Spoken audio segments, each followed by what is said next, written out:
السلام عليكم ورحمة الله تعالى وبركاته. الحمد لله رب العالمين، وصلى الله وسلم على سيدنا ومولانا محمد وعلى آله وأصحابه والتابعين أما بعد. Bien entendu, le sujet de Yawm al-Qiyamah et des signes annonciateurs de Yawm al-Qiyamah, ce sujet-là est un sujet qui a été développé largement dans les livres de la Aqidah, de la croyance, les livres de Al-Hadith al-Sharif, Tafsir al-Qur'an et bien entendu les commentaires de Al-Hadith al-Sharif. D'autant plus qu'il y a des ulama qui ont consacré, des grands savants qui ont consacré des livres recueils spécialement conçus pour ce sujet. Alors, premièrement, c'est des textes coraniques. Des textes coraniques, des textes prophétiques. Forcément donc, c'est notre religion. Il ne s'agit pas de choses imaginaires, il ne s'agit pas de voyants, de devins qui annoncent des choses qu'ils ne connaissent pas. Coran, parole d'Allah. Rasulullah sallallahu alayhi wa sallam, lui qui porte à notre connaissance ce qu'Allah azza wa jal lui donne comme connaissance.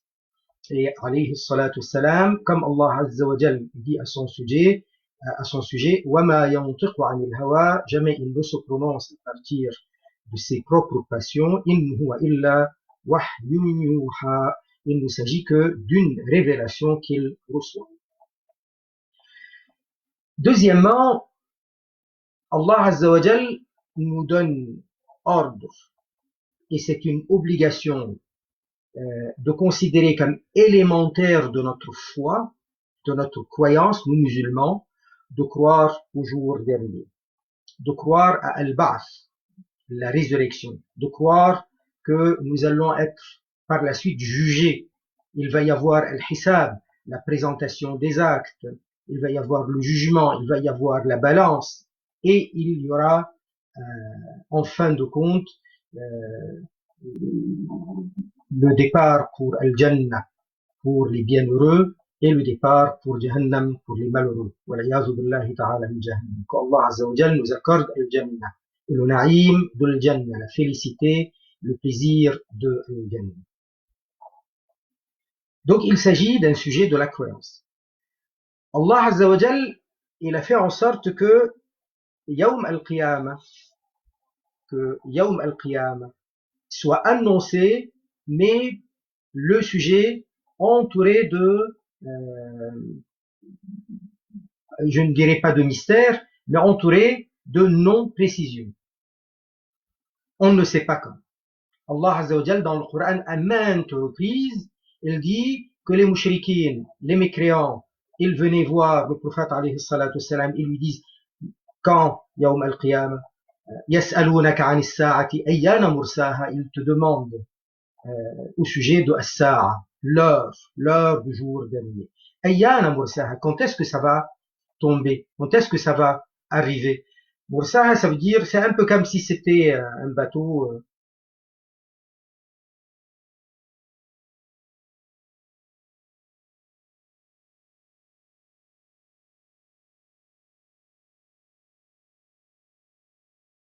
dans d'autres versets du Coran, il le dit, il le mentionne, et il leur dit, c'est Allah Ta'ala qui sait. C'est Allah Azza wa Jal qui sait quand ça va arriver.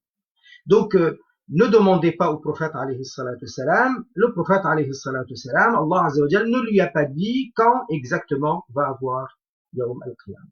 Donc, Yawm al-Qiyamah, c'est un sujet de la croyance, et ceux qui ne reconnaissent pas Yawm al-Qiyamah, c'est des mécréants, et comme les sujets de la foi, d'une manière générale, Allah Azza wa Jal nous laisse ça comme obligation, sans nous donner à voir avec les yeux, sans nous donner à toucher de nos mains, sans nous donner autre chose que vous croyez.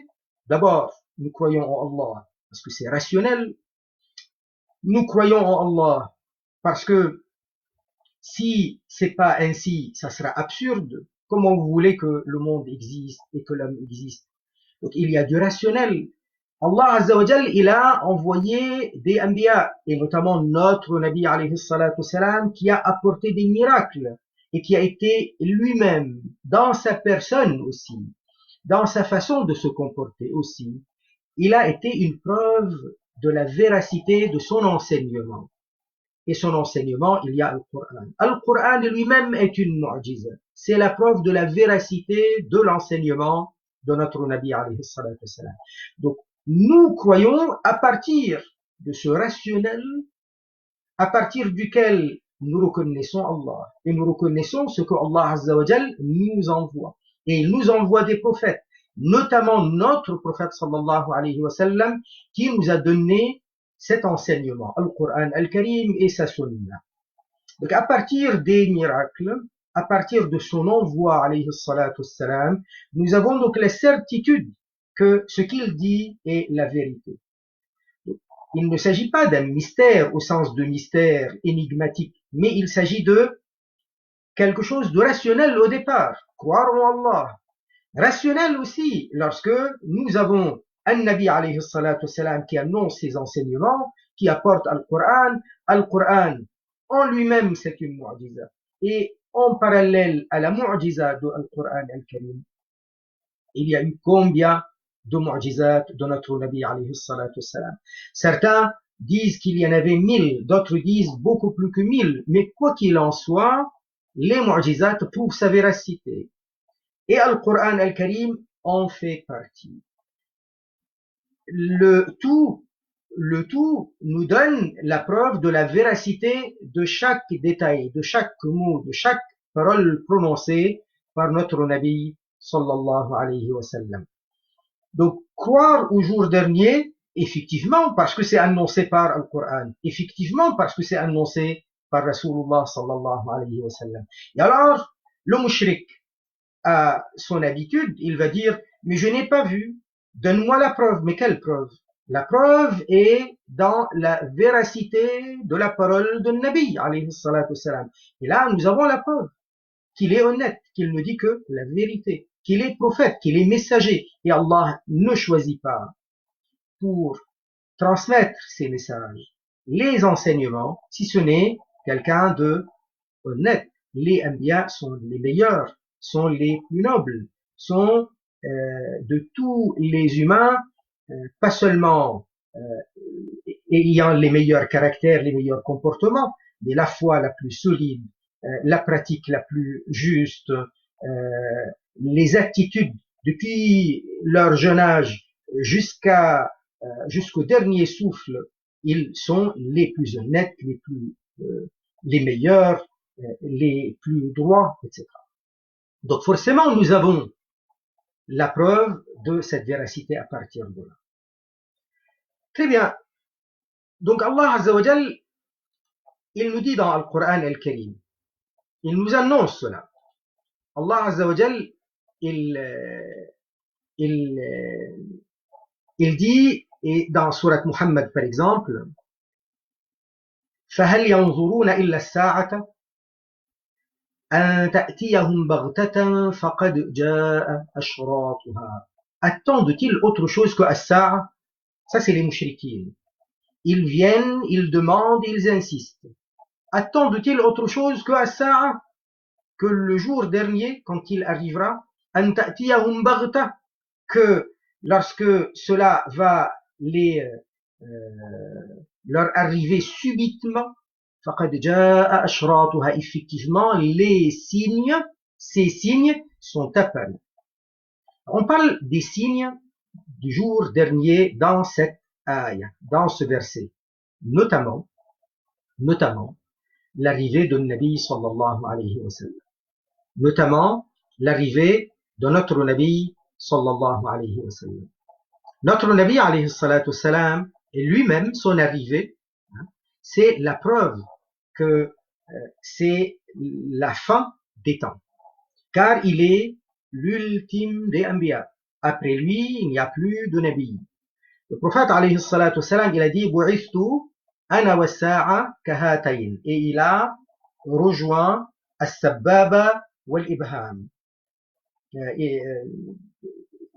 as-sababa wal-wusta, as-sababa wal-ibham, as-sababa wal-wusta. As-sababa c'est le doigt avec lequel on dit shahada, al-wusta c'est le doigt du milieu. Donc, pourquoi il a dit ça? Parce que c'est proche. Parce que notre prophète, alayhi salatu wassalam, il est l'ultime des Anbiya. Entre lui et As-Sa'a, il n'y a pas de prophète. Allah Azza wa Jal, il dit اقترب للناس حسابهم وهم في غفلة معرضون.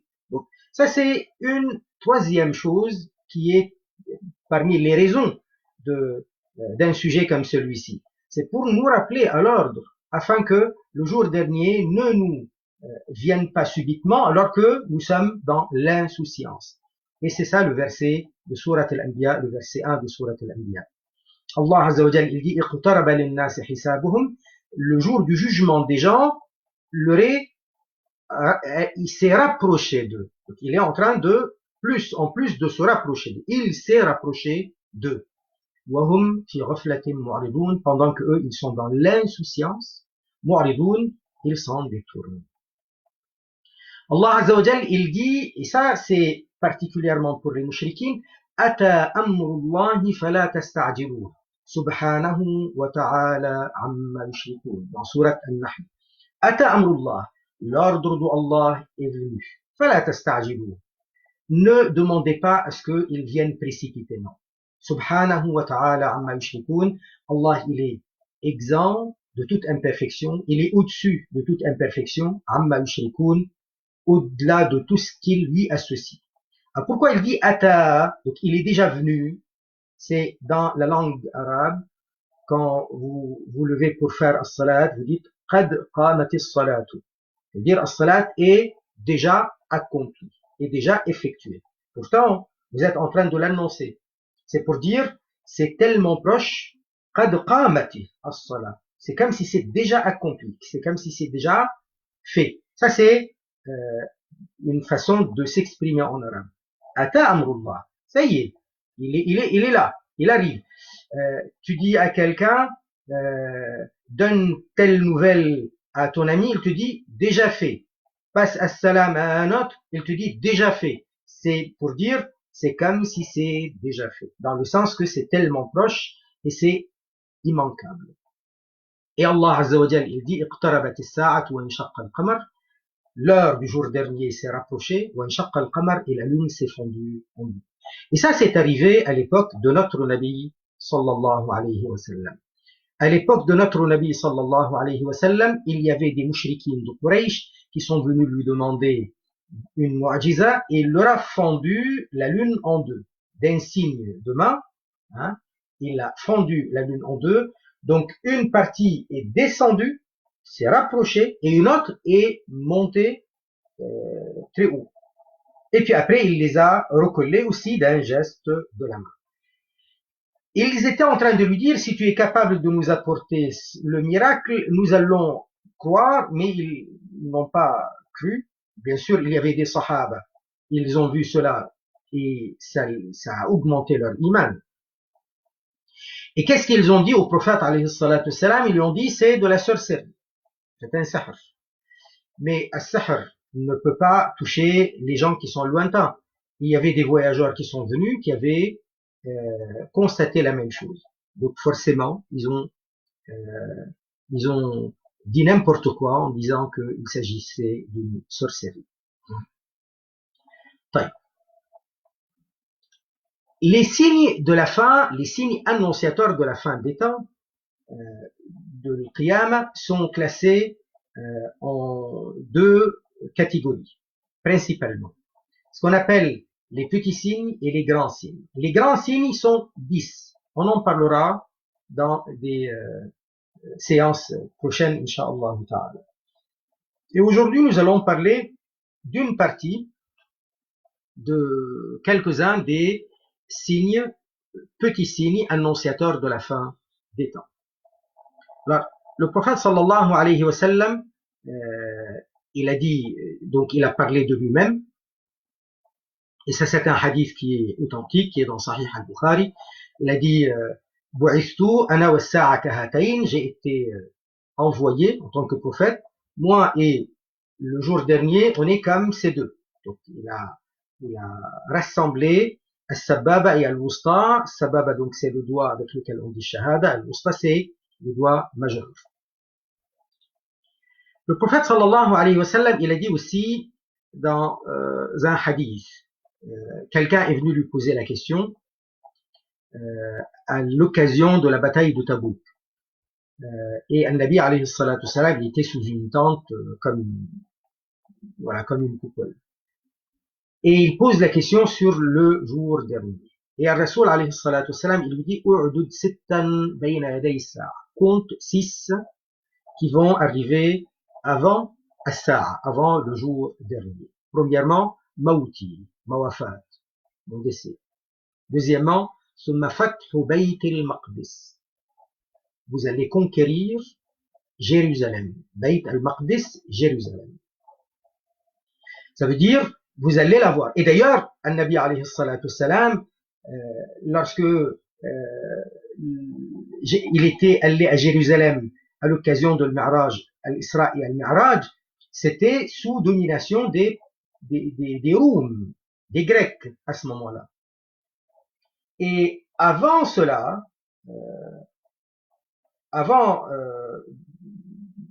dans la même période, c'était une période où il y avait la guerre. Non, au moment où il est arrivé, alayhi salatu wassalam, c'était les Perses.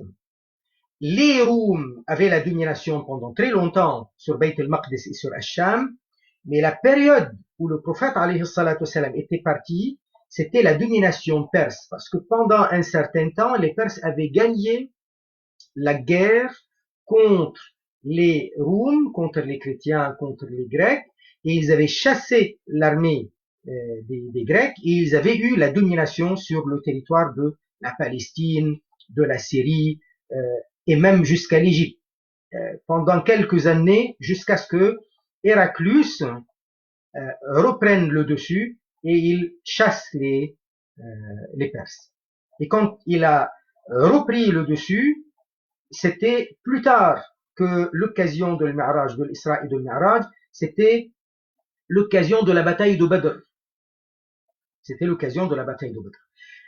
Donc, la conquête de Jérusalem a été plus tard, elle a été à l'époque de Sayyidina Omar ibn al-Khattab, radiyallahu ta'ala anhu.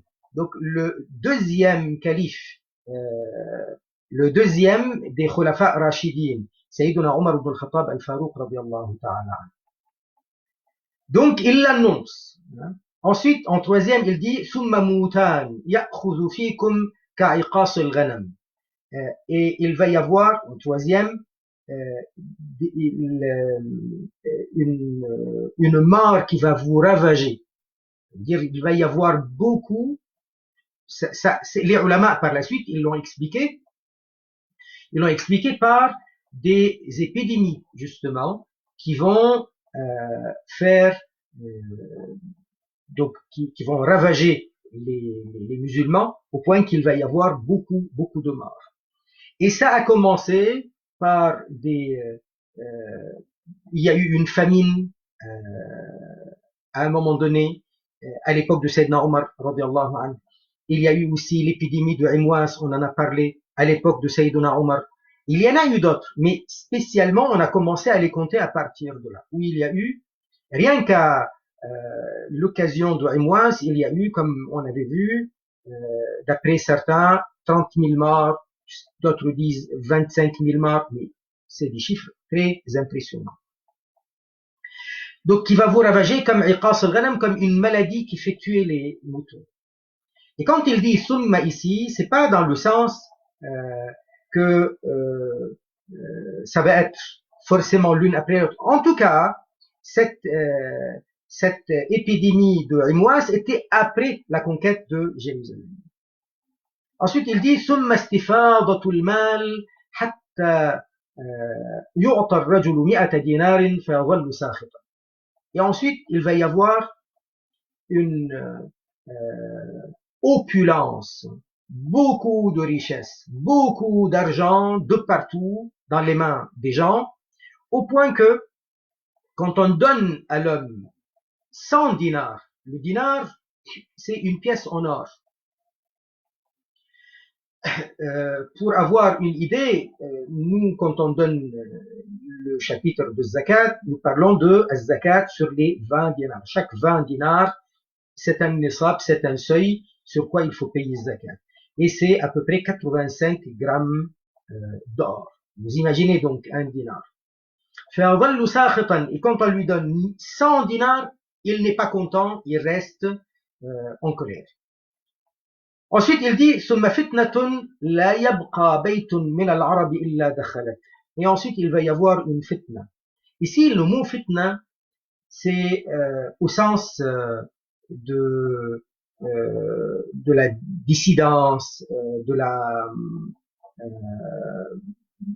de ce qui perturbe la foi aussi.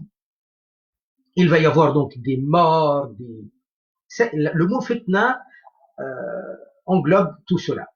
Au point que il n'y a pas un clan arabe qui n'y sera pas impliqué par cela. Ça veut dire que ça va toucher tous les arabes. Ensuite, il dit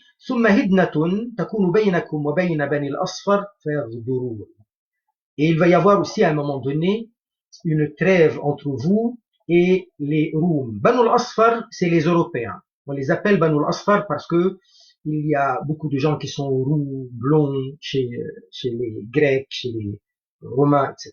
Faire Droun, et ils vont, suite à cette trêve, ils vont trahir la trêve.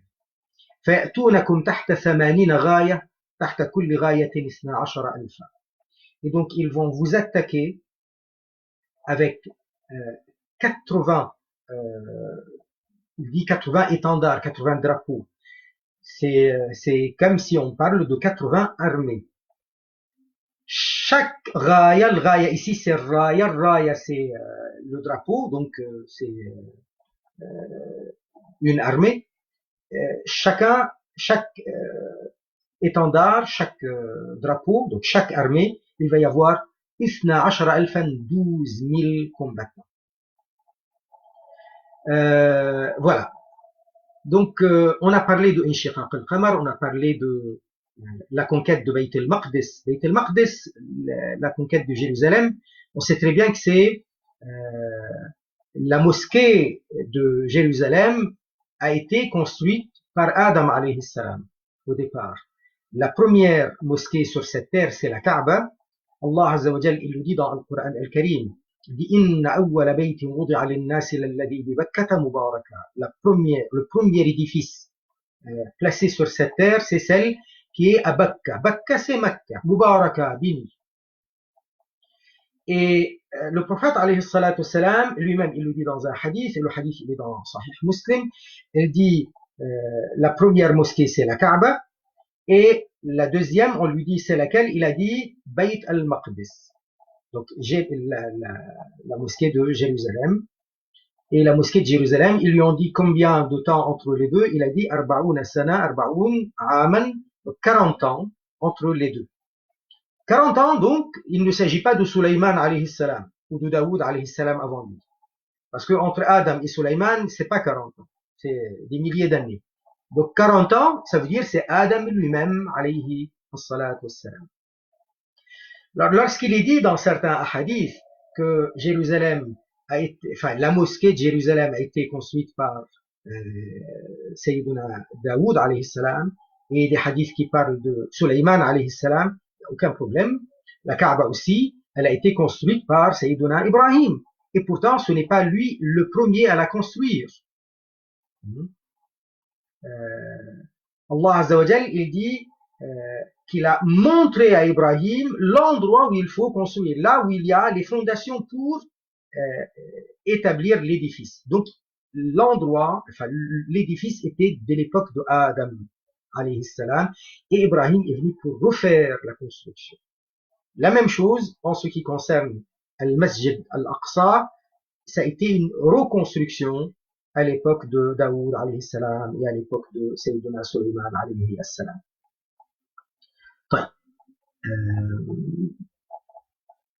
Et donc, comme on avait expliqué, c'est arrivé, effectivement, le prophète alayhi salatu salam, il l'avait annoncé, et c'est déjà arrivé.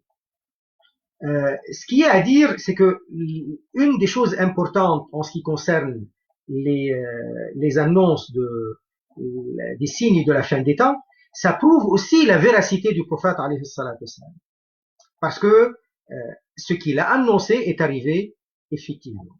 Comme ce qu'on vient de voir par rapport à Jérusalem et par rapport aussi à l'opulence à cette époque où il va y avoir beaucoup de gens riches au point que lorsqu'on donne 100 dinars à quelqu'un, 100 pièces en or à la personne, l'homme il reste mécontent, il n'est pas d'accord, il en veut encore davantage. Le prophète sallallahu alayhi wa sallam, il a dit aussi dans un hadith, والذي نفسي بيده لا تقوم الساعة حتى تقتلوا إمامكم. Je le jure par celui qui détient mon âme, Allah Azza wa Jal, le jour dernier n'aura lieu حتى تقتلوا إمامكم, jusqu'à ce que vous arriviez à tuer votre imam, c'est-à-dire votre calife. Et effectivement, c'est arrivé, ils ont tué Sayyiduna Osman. La première fois que des musulmans tuent le calife, c'était Sayyiduna Osman, radiyallahu ta'ala. Et qu'est-ce qu'il dit le prophète alayhi salatu salam? Il a dit, et vous allez vous battre entre vous les musulmans avec vos épées. Et il dit, et en fin de compte, là il ne parle pas de cette époque-là, il parle de ce qui va venir, c'est-à-dire les temps à venir. Votre dunya, ça veut dire ceux qui vont avoir le pouvoir sur vous dans cette dunya, ce sera les pires d'entre vous, les plus mauvais d'entre vous. Et effectivement, on le constate, ceux qui prennent le pouvoir, généralement dans ce monde de l'islam, il y a beaucoup de tyrannie, beaucoup d'injustice. Le prophète, alayhi salatu wassalam, il a annoncé aussi, il a dit, لا تقوم الساعة حتى يقتتل فئتان فتكون بينهما مقتلة عظيمة دعواهما واحد. Donc il a annoncé la guerre fracticide entre les musulmans, et c'est arrivé lorsque d'un côté il y avait Sayyiduna le calife, Sayyiduna Amir al-Mu'minin Ali radiyallahu ta'ala an, et il a été contesté de l'autre côté par l'Amir Muawiyah bin Abi Sufyan, et il y a eu des guerres. Alors ça a commencé par la bataille de Al-Jamal, du côté de Al-Basra, la bataille du chameau, mais c'était malheureux parce que Sayyida Aisha radiyallahu ta'ala anha, suite à l'assassinat de Sayyiduna Osman, elle était partie, elle, dans le but de réconcilier entre les Sahaba.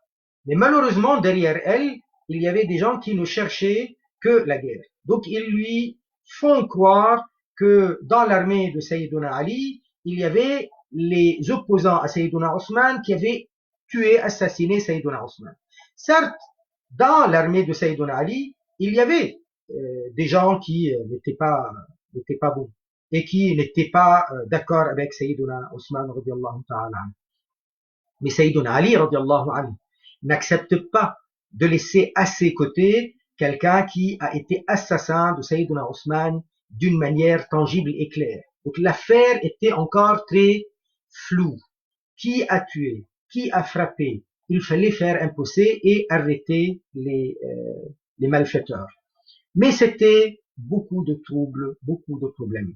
Donc on fait croire à Sayyida Aisha radiyallahu anha que de l'autre côté, on veut garder d'un côté les assassins de Osman, et que donc il faut se battre pour les tuer ici, les exécuter, pour rendre justice à Sayyiduna Osman. Et Sayyiduna Ali radiyallahu anhu, c'est lui le calife. Donc c'est lui qui donne les ordres, c'est lui qui rétablit l'ordre dans le pays et parmi les gens dans la société. Donc ce n'est pas normal qu'on vienne lui faire la guerre pour lui forcer la main de faire comme ci ou de faire comme ça. Il faut donc qu'il y ait de l'ordre. Et c'est ça ce qu'il disait.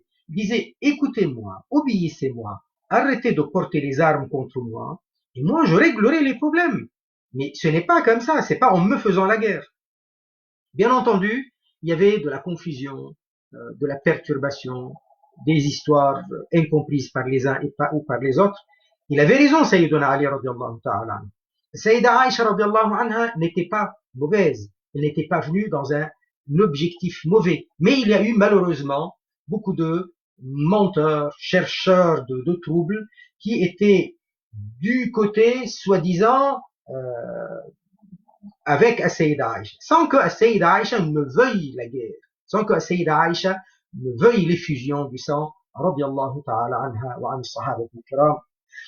Donc il y a eu ça, et puis après il y a eu la guerre d'Ossofine, d'un côté Sayyiduna Ali, de l'autre côté l'Amir Muawiyah, et là aussi il y a eu des dizaines de milliers de morts d'un côté ou de l'autre. On dit que du côté de Sayyiduna Ali, presque 40 000, de l'autre côté presque 60 000, Allah ta'ala alam, mais quoi qu'il en soit, c'est des chiffres énormes, c'est des nombres énormes. Et 40 000 d'un côté, 60 000 de l'autre, beaucoup d'historiens l'avancent. Et ça, c'est la réalisation de ce que le prophète, alayhi as-salatu wassalam, avait annoncé. Quoi qu'il en soit, on ne voulait pas nous arrêter dessus, mais c'est la preuve de la véracité de ce que dit le prophète, alayhi salatu wassalam. Et à cette occasion aussi, le prophète, alayhi salatu wassalam, il avait dit, pareil, quelque chose qui va arriver, il l'avait annoncé, il avait dit de Sayyiduna Ammar, radiallahu ta'ala an, il a dit, Wayha Ammar, taqtuluhu al-fi'atu al-baghiya. Pauvre de Ammar, et ça c'est un hadith qui est mutawatir. Il n'est pas seulement sahih dans le sahih de Bukhari et dans beaucoup de livres de la Sunna Nabawiyya, mais il a été rapporté par beaucoup de sahaba. Et parmi les sahaba qui ont rapporté ce hadith, l'Amir Muawiyah lui-même. Il ne va pas mentir, un sahabi ne ment pas sur Rasulullah sallallahu alayhi wa sallam. Donc, pauvre de Ammar, le groupe Bari, le groupe qui est dans le faux, le tuera. Et effectivement, il a été tué par le camp adverse de Sayyidun Ali. C'est ce qui a laissé dire les ulama unanimement que c'est Sayyidun Ali qui avait raison. Mais ça, ce n'est pas une raison qui donne la permission d'insulter les autres sahaba. On dit il y a une faute, oui, mais on n'insulte pas les sahaba, radiyallahu anhu, sahabati nabiyina, alayhi as-salatu wassalam. Et ça aussi, ça ne donne pas la permission, et ce n'est pas du tout un prétexte pour que on critique leur fiabilité, leur loyauté envers le prophète alayhi salatu wassalam. Ils ne sont pas infaillibles, ils ne sont pas prophètes, ils commettent des fautes. Mais le fait qu'ils commettent des fautes, c'est tout simplement parce qu'ils ne sont pas infaillibles, ils ne sont pas parfaits, ils ne sont pas des prophètes, mais ça reste quand même les sahaba loyaux envers le prophète alayhi salatu wassalam. Et nous, quand on a un mort, on fait salat al-janaza et on dit rahimahullah, et on implore Allah pour qu'Allah lui accorde la rahma. Ça peut être n'importe quel musulman de nos jours, n'importe quel voisin connu ou inconnu, même quand on est devant la Kaaba, on nous amène tous les jours à toutes les salats à l'occasion de l'Hajj ou des Umrah, des gens qu'on ne connaît pas, on nous dit salat al-janaza et on fait salat al-janaza pour eux, implorons la rahma pour eux. Donc forcément, on va implorer la rahma et ar-ridwan pour les sahaba de notre Nabi alayhi salatu wassalam. Il a dit à cette occasion aussi, et ça c'est arrivé donc, il a dit par rapport à Sayyiduna al-Hassan, il l'a pris, il était encore très jeune, Sayyiduna al-Hassan, fils de Sayyiduna Ali, radiyallahu ta'ala anhuma, il a dit, inna ibni hada sayyid, mon fils celui-ci c'est un sayyid. Sayyid, ça veut dire c'est un maître. يصلح الله به بين فئتين عظيمتين من المؤمنين. Allah Azza wa Jal, grâce à lui, il va réconcilier entre deux grands groupes de musulmans, de croyants. Et Sayyiduna al-Hassan, après l'assassinat de Sayyiduna Ali, son père, il a été élu calife. Donc le premier calife, Sayyiduna al-Siddiq, ensuite Sayyiduna Omar, ensuite Sayyiduna Othman, ensuite Sayyiduna Ali, ensuite Sayyiduna al-Hassan. Et Sayyidina al-Hassan, il est resté au pouvoir 6 mois, pas plus, au bout desquels il avait entamé des négociations avec euh, son adversaire, Al-Amir Muawiyah, et suite aux négociations, il a abdiqué. Il a abandonné le pouvoir au profit de l'Amir Muawiyah pour qu'il devienne Amirul Mu'minin. Donc il donne la bay'a pour Amirul Mu'minin Muawiyah. Et donc il devient à ce moment-là le Amir de tous les croyants, le calife de tous les croyants. Et Sayyiduna al-Hassan, il était à Koufa, Sayyiduna al-Hussein, il était à Koufa. Donc ils prennent Ahl Bayt al-Nabi, alayhi salatu wassalam, et ils partent s'installer à Madina.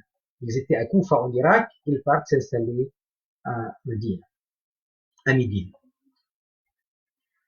Tout ça, c'est des annonces, mais très proches. Le prophète, alayhi salatu wassalam, il a dit aussi, al-khilafa, le calife éclairé après moi, le khilafa rashida, c'est-à-dire les califes éclairés, c'est 30 ans. Ça va durer 30 ans. Et ensuite, ça va être la royauté. Ça va être par la suite quoi? La royauté. Ça va devenir des rois. Ça va être par la suite autre chose. Et effectivement, si vous comptez, vous avez Sayyidina Abu Bakr, Sayyidina Omar, Sayyidina Othman, Sayyidina Ali, Sayyidina al-Hassan, les 6 mois, ça tombe juste mois pour mois, 30 ans. Et au-delà, c'est devenu une royauté. C'est pas pour dire que l'Amir Muawiyah, il est à insulter, à haïr, absolument pas. Mais la chose a changé. Parce qu'à partir de l'Amir Muawiyah, ce n'était plus la même politique. Il est sahabi, oui, avec le respect pour les sahaba radiyallahu anhum, mais ce n'était plus la même politique, la même stratégie, la même conduite que lorsque c'était les 30 ans avant. Tout ça, donc, ça a été annoncé par le prophète, alayhi salatu wassalam. Le prophète, alayhi salatu wassalam, il a annoncé aussi qu'il va y avoir l'apparition des Khawarij. Et les Khawarij sont arrivés, on a commencé à les compter à partir de la guerre qui a opposé d'un côté Sayyidina Ali et de l'autre côté l'Amir Muawiyah. Et à un moment donné, il y a eu une perturbation. C'était une stratégie militaire. Et il y a eu donc un schisme, un groupe qui s'est retiré de l'armée de Sayyidina Ali, qui sont devenus par la suite les Khawarij. Les Khawarij, c'est un groupe égaré. C'est un groupe qui est considéré comme hors Ahl Sunnah wal Jama'a. D'ailleurs, ils considéraient les Sahaba radiallahu anhum mécréants. Vous imaginez quelqu'un qui considère Sayyidina Ali kafir, ou Sayyidina Othman kafir, ou l'Amir Muawiyah kafir, les Sahaba de cette époque-là kuffar. Donc forcément, lui-même, soit c'est égaré, mais gravement égaré, soit il est kafir carrément lui-même. Et d'ailleurs, beaucoup de ulama les considèrent kuffar. Pas chaque individu, mais dans leur groupe. Le prophète, alayhi salatu wassalam, il a annoncé beaucoup de choses, mais je vous ai cité des choses qui étaient arrivées et qui étaient proches de l'époque de Nabi, alayhi salatu wassalam, et en même temps, ça prouve la véracité de notre Nabi, alayhi salatu wassalam. Il les a annoncés et c'est déjà arrivé. Il les a annoncés et c'est effectivement arrivé comme il les a mentionnés, comme il les a décrits. Le prophète, alayhi salatu wassalam, vous connaissez certainement des choses de ce qui est le hadith de Jibril, alayhi salam, lorsque Jibril est venu à l'image d'un homme inconnu, et il commence à poser les questions au prophète, alayhi salatu wassalam, qu'est-ce qu'est l'islam, qu'est-ce qu'est l'iman, qu'est-ce qu'est l'ihsan, et il demande aussi quand Yawm al-Qiyamah, et le prophète, alayhi salatu wassalam, lui dit, celui à qui on pose la question, non, c'est pas plus que celui qui pose la question. Il lui dit alors, apporte-moi, donne-moi quelques-uns de ces amaratuha, ces signes. Et là, il a dit, antalid al-amatu rabbataha, lorsque la femme esclave donnera naissance à sa maîtresse. وأن ترى الحفاة العراة العالة رعاء الشاء يتطاولون في البنيان. Et quand tu verras les hufat, ceux qui sont pieds nus, al-urat, ça veut dire pratiquement dénudés, presque dénudés. Ri'a'asha, qui sont d'ordinaire les bergers, n'ont pas de richesse, si ce n'est que c'est des bergers qui amènent le bétail au pâturage. Yatatawaluna fil bunyan. D'un jour à l'autre, ils deviennent tellement riches qu'ils cherchent, qu'ils se surpassent avec les bâtiments très très hauts. Et ça, c'est ce que nous avons constaté il y a quelques années de ça. Tous les dirigeants des pays du Golfe, avant le pétrole, c'était des gens très pauvres. Il n'y avait que des chameaux, du bétail. Et du jour au lendemain, c'est devenu des gratte-ciel et ils se surpassent avec cela. Alors, quand le hadith il parle de la servante qui donnera naissance à sa maîtresse, certains ulama ont expliqué ça par l'étendue du monde musulman, de la conquête musulmane, et d'avoir que les hommes musulmans vont avoir beaucoup de femmes esclaves, et la femme esclave va avoir des enfants de son maître, les enfants sont des maîtres, parce que c'est les enfants du maître. Donc le statut social n'est pas le même. C'est vrai que la maman, dans ce cas-là, elle est walad, dans les termes juridiques, on l'appelle walad, c'est le terme. Et elle va être affranchie. Mais c'est pas le même statut. L'enfant, lui, la fille ou le garçon, ils sont libres exactement comme leur père, des maîtres comme leur père, et la maman, elle va être affranchie, donc esclave affranchie. D'autres ulama disent non, pas forcément seulement ça, ça peut aussi vouloir dire qu'il va y avoir à la fin des temps de très mauvais comportements de la part des enfants envers leur mère. Les filles vont traiter leur mère comme si les filles étaient les maîtresses et que leur mère était leurs esclaves. On va pas tarder, on a pris beaucoup plus de temps aujourd'hui qu'hier. Subhanallah walhamdulillah wa la ilaha illallah, la ilaha illallah, la ilaha illallah, la ilaha illallah. اللهم صل على سيدنا محمد وعلى آله وصحبه وسلم. رب اغفر للمؤمنين والمؤمنات. سبحان ربك رب العزة عما يصفون وسلام على المرسلين والحمد لله رب العالمين. بارك الله تعالى.